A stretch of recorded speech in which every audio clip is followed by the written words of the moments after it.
Hey guys, and welcome to today's video. Today I'm going to be talking about the light and dark side of social media tarot content. If you're watching this video, most likely you're already familiar with tarot and tarot content in general. If you're not, to give a brief explanation about what tarot is a set of playing cards that came out in the 1400s, and with time people started using it as a divination tool and for spiritual practices. I'm not going to go too deep into the history, so I suggest to watch a different video about that if you are interested.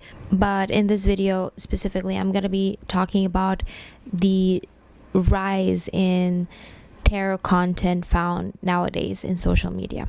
So I'm pretty sure at this point everyone have dabbled in tarot in some shape or form. Maybe you've gotten a reading once or twice on Twitter or Instagram or even TikTok or whatever. Maybe you're scrolling on TikTok and then you saw a reading. If you're watching this, then this message is for you. If you have the following placements, if you have Aries, Cancer, Taurus, Gemini, Leo, Libra, Sagittarius, Capricorn, literally all of the signs. If you have all of the signs, then this message is for you. I personally have dabbled in tarot, and if you ask me what my stance is, I actually am a believer of tarot. I practice tarot. I find tarot to be a beautiful tool for divination. However, nothing really comes well without moderation, and I feel like that's what has been happening lately, especially when tarot became popular. Now, I have read that tarot actually was popular in specific periods of time, and you always say like history repeats itself, right? So if you ask like your mom or people like from the 80s or 70s, you'll actually be surprised that a lot of them were actually familiar with tarot back then and have used it in some shape or form. From the readings that I've personally gone online, I can't really say specifically that all of the readings that I've gotten have come true, but I will say that most of it made sense. In this video, I'm going to be talking about the 4 main social media platforms that I have seen tarot in. I'm sure there are more, but these are like the main 4, and I believe are the most popular at the moment, which are Twitter, Instagram, YouTube, and TikTok. TikTok. Now for TikTok, that's a different story, yo. That's a different story. Before I get into all of that, before I get into each social media platform and talk about it individually and the light and dark side of it, I want to talk a little bit more about my personal background and story with tarot specifically, just to kind of give you an idea of where I stand in my journey with tarot. So I actually discovered tarot back in 2020, and I truly believe that tarot was the pivotal moment for me in my spiritual journey. It was the moment that I had my first spiritual awakening. And for those of you who are not familiar with what a spiritual awakening is, a spiritual awakening essentially is when you basically take off this metaphorical blindfold and something in your head just kind of clicks and you start to see life as it truly is, which is one big game. You kind of see past the illusion of society, capitalism, any limited beliefs that you've had growing up, and you've started believing. You don't necessarily like heal like instantly or be like, oh my god, I'm a new person, I'm this and this. Like, it's kind of like, yes, at first it's kind of almost euphoric, because like you have this newfound sense of life and you're excited, but you kind of need to be consistent if you want to heal. Like, you have to actually put in the work every day and reprogram your mind and stuff like that. Yeah, it's a long journey, but when it happens, it kind of hits you by surprise. You don't see it coming. I think a lot of people, when they see this video, they're gonna be like, what is she talking about? Is she on crack? Is she high? Like But I feel like people who went through spiritual awakeness might understand or like might get it, but I totally get it if you think that I'm crazy. Also, I want to point out that you don't necessarily have to dabble with tarot to go through a spiritual awakening. Like, a lot of people get it from just like near death experiences, breakups, friendship breakups, love breakups, just something that's kind of like really huge for you that has an impact on you and your mind.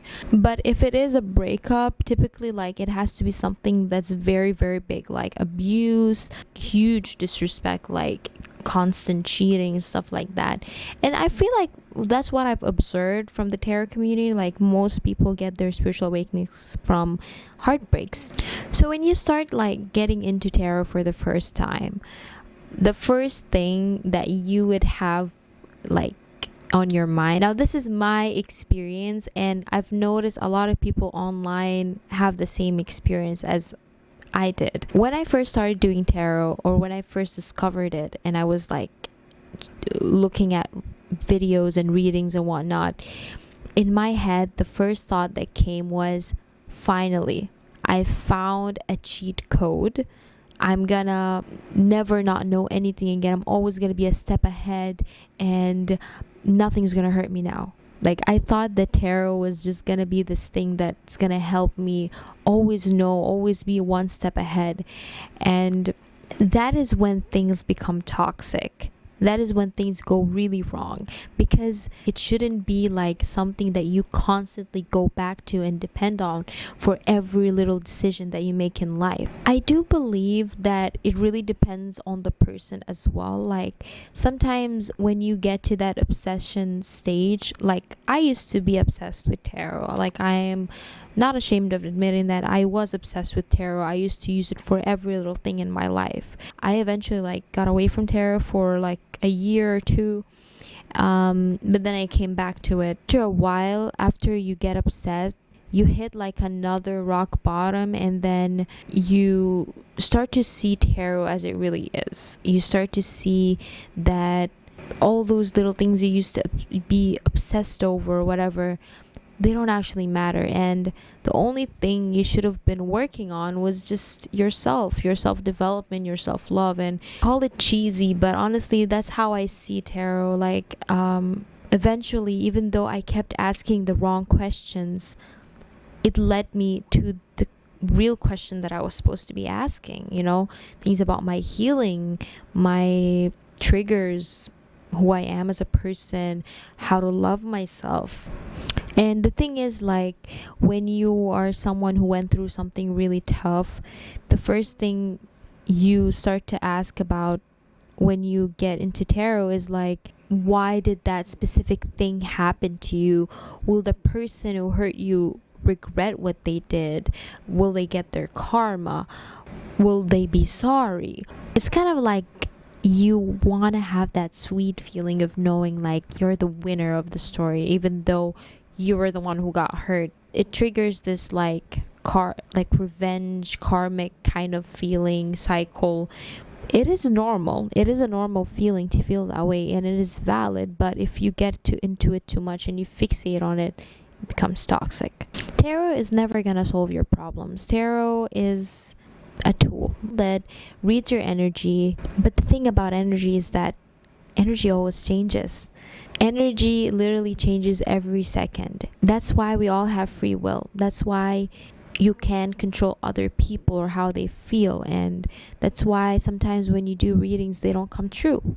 I honestly wouldn't be anywhere where I would be right now if it weren't for tarot. So I'm very grateful for it, and the light and dark side of it. Some people do also like investigation tarot content, like they use tarot to solve specific cases and whatnot. So that's also like an interesting way to navigate tarot or use tarot as a tool. I notice a lot like in the tarot community online, most people obsess over like love. They always ask questions about like their crush or like their significant other. I really feel like it's just like a cover up, you know, like subconsciously they don't realize that they're actually asking those questions because deep down these people like reflect something that is very traumatic for them or like triggers them. I've also seen people asking about celebrities. Yes, celebrities. Like this tarot reader was saying that a girl DM'd her and asked her for a reading about Drake because she really believed that he was her soulmate, even though they've never met or talked before. You're telling me that you're gonna pay money to ask about someone who doesn't even know you exist? Girl. And Drake, out of all people, Drake. A lot of people forget that scammers can be found everywhere. What makes you think that there won't be people who use tarot to scam other people? And that's exactly it. Like, a lot of people who become reliant on tarot don't realize that the tarot readers that they're dealing with are actually scammers. The thing I want to point out is that anyone can literally pick up a tarot deck. Like, I freaking bought this tarot deck online, and like, you know, I started practicing tarot. The point is, like, anyone can buy one. It's actually really cheap to buy a tarot deck. Like, so you have to really ask yourself the question, do I trust this person? Did this person prove themselves to be a genuine tarot reader? Do they have reviews on their page? But you can't just go to a random person with only 100 to 200 followers and no reviews and then you pay them. Like, what are you expecting? You could be a very vulnerable person and then you go to this supposedly tarot reader and ask her, like, why is my boyfriend, like, how does my boyfriend feel? And your boyfriend's probably like really abusive, and then she tells you like, oh, he just really loves you, but he can't show it because he has wounds and he's just not ready, but he really loves you and care about you. So what that does is just keep feeding like your weak spot, and you're obviously not getting the affirmation you need from your boyfriend, because let's face it, he sucks. But you keep getting it from your tarot reader, so you keep going back to her, and instead of her advising you and telling you stop, she's literally ripping you off and scamming you for your money. Also, I want to mention, like, in case you're not aware, no tarot reader on this earth will ever go to you and tell you, oh, I've had this sudden pull and I feel like I need to give you a reading. Like, your energy is so beautiful. Like, can you let me give you a reading? No, that is just a red flag. Block their ass. Like, those are 100% scammers, and real tarot readers are definitely not scammers. The genuine ones that I have encountered, they genuinely like want to help people. Like, they want to help them in their healing journey and whatnot. I feel like scammers are just like freaking ruining the tarot community to the worst. Sometimes, like, tarot readers, like genuine ones as well, like, they will stop you. They will tell you to stop asking about this person or whatever. They're like, this is unhealthy for you, you need to wake up. And 99% of the time they will give you some harsh truth. They will tell you to your face that you're being obsessive. Real tarot readers do not sugarcoat. Like, yes, maybe some of them will try to deliver the message in a nice way, but if your message is too perfect, then that's also a red flag in my opinion. Before I talk more about like the dark and light side in general, I want to dive in a little bit deeper and talk about each platform that I've encountered specifically. So let's start with YouTube.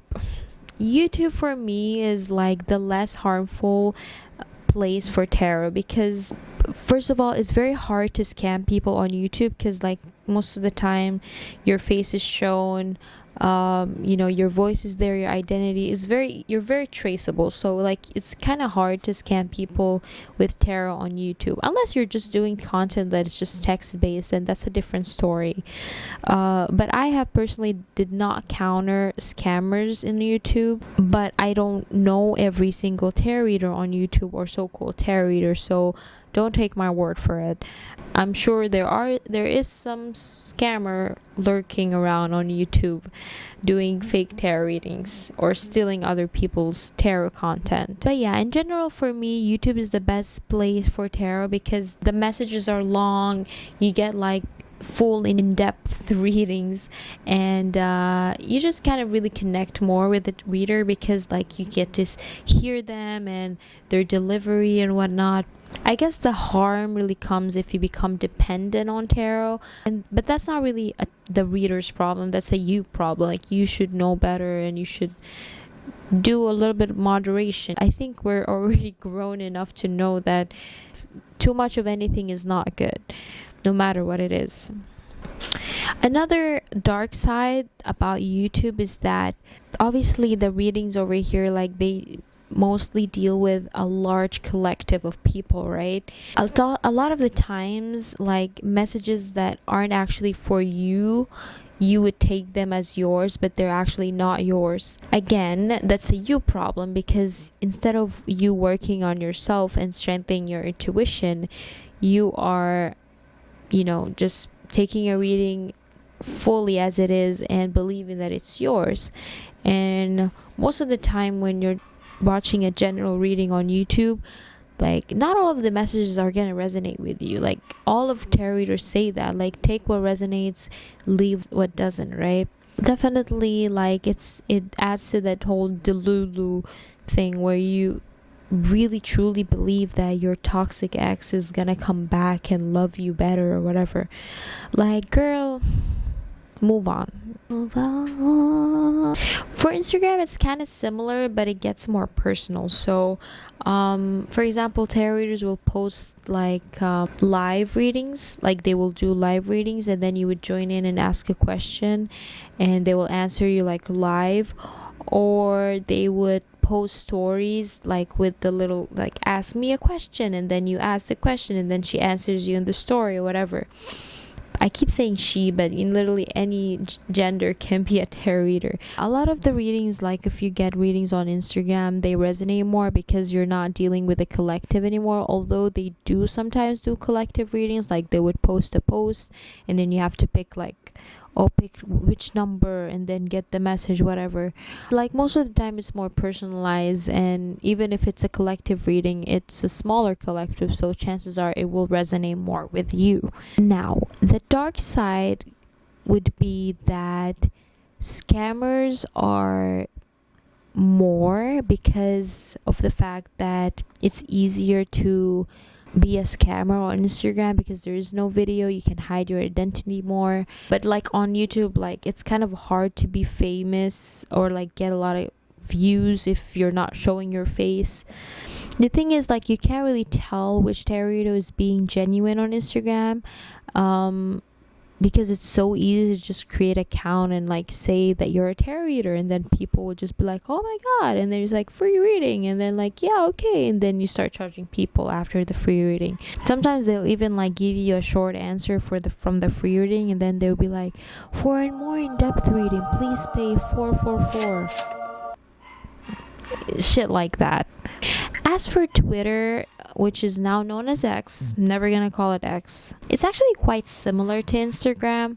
The lives would be the Twitter spaces instead. I think while there are a lot of good readers on Twitter that are actually genuine, like, I've encountered a lot of tarot readers on Twitter that would tell me like really good advice and like from tarot, and then they would say like, if you want to strengthen your spirituality, get away from Twitter. Like, it's not really a safe place for you, and a lot of people here are like just scammers and whatever.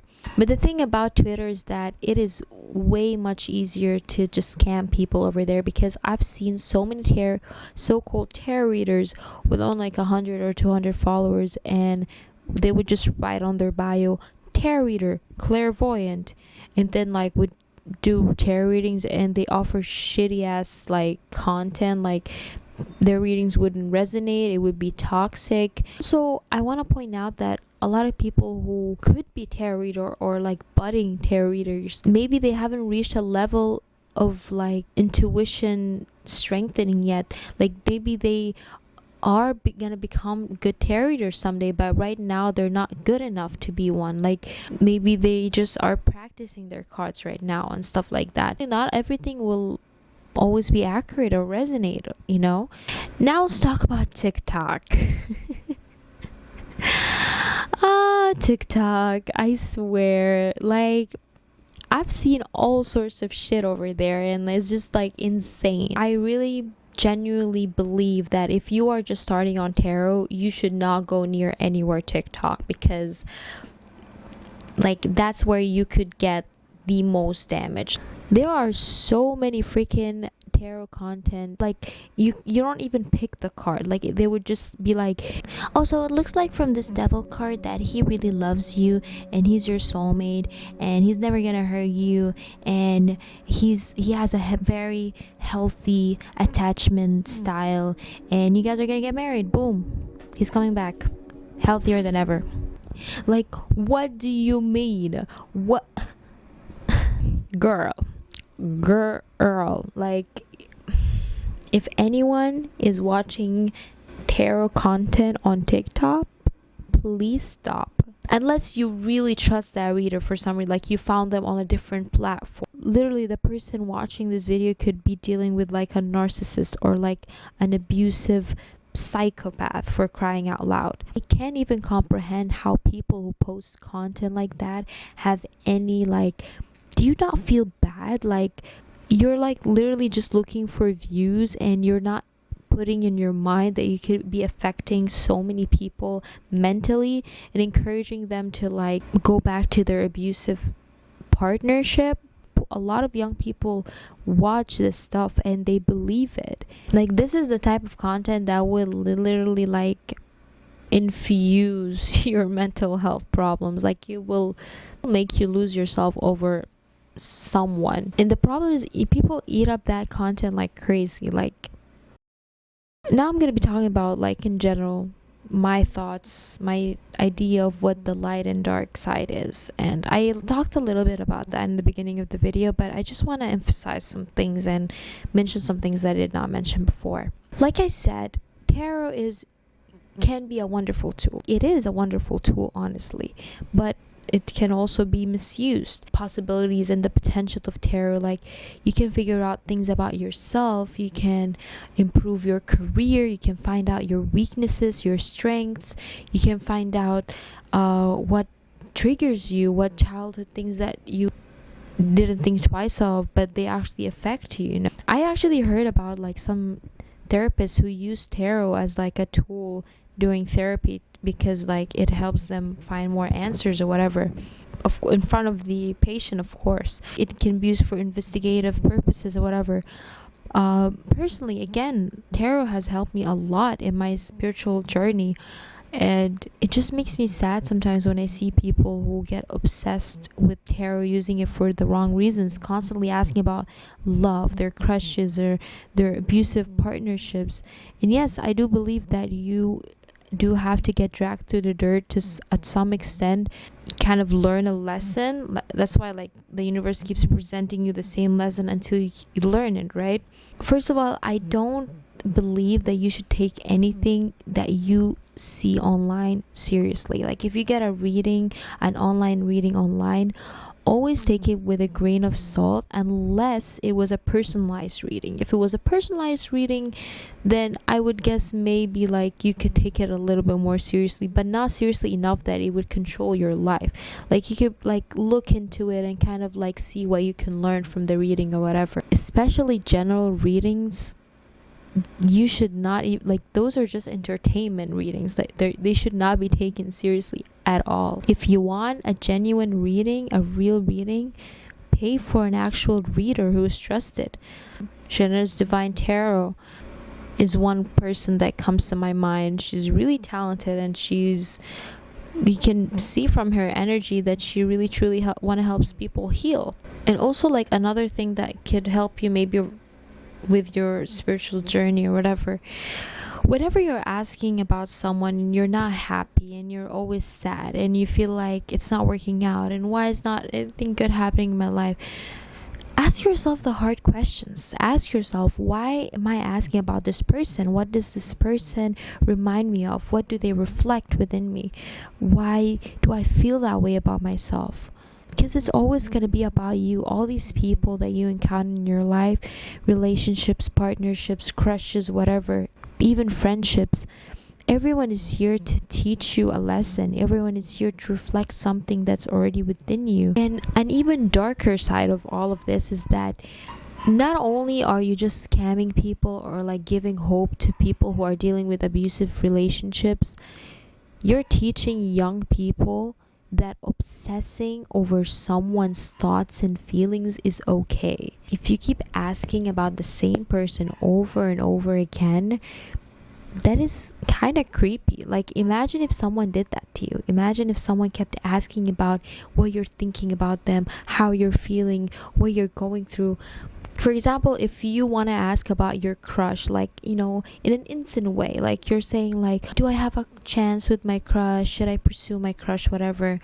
That's, I think, fine. Like, asking once is fine. But if you're constantly asking this, then that's a problem. And honestly, if you like someone and they're emotionally unavailable, why are you still chasing them? Like, they already showed you that they're emotionally unavailable. So you should really be asking yourself the deeper questions, like, why do I have the need to keep chasing this person even though they clearly don't like me?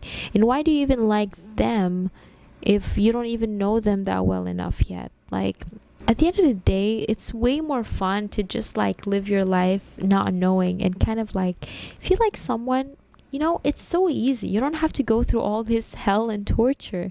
Like, all you literally have to do is go up to that person and strike up a conversation.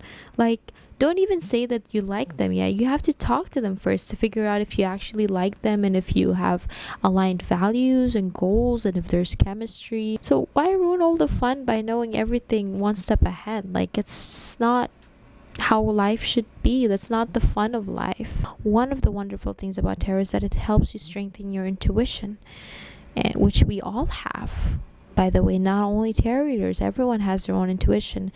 It's basically like that feeling you get if something's off or something's right for you or meant for you. But you also have to be logical. You have to put in consideration, is this logical? Does this make sense? This is good for me. You can't just depend everything in spiritually, because then you're going to be disconnected from your own self, from earth. We didn't reincarnate here just to be living in another dimension all the time. Yeah, my last advice would be that no matter what it is, like, no matter if you're using tarot or not, what tool you're using, the answer will always be work on yourself. It will always be love yourself. It will always be hug your inner child. Literally, that's always going to be the answer.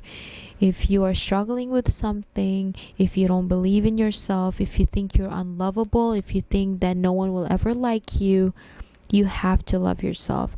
Once you do, once you start to see value within yourself, that's when your life is going to change 100%. Once you start appreciating your life for the little moments that you have in it every day, whether it's drinking your own cup of coffee, that's when you start living your life. That's when you start appreciating life, and everything becomes magical. You don't need something grand or someone to save you. You just need to save yourself. You need to find love in everything that you see and touch and experience on a daily basis. That's how you're gonna live. I'm not saying life is perfect. Obviously, there's a lot of shitty things going on, but you can't always compare your life to other people. You have to kind of find joy and love in whatever stage you're at, whatever you're doing. I promise you, somehow life will become magical. And with that being said, thank you guys for watching. I'll see you later. Peace.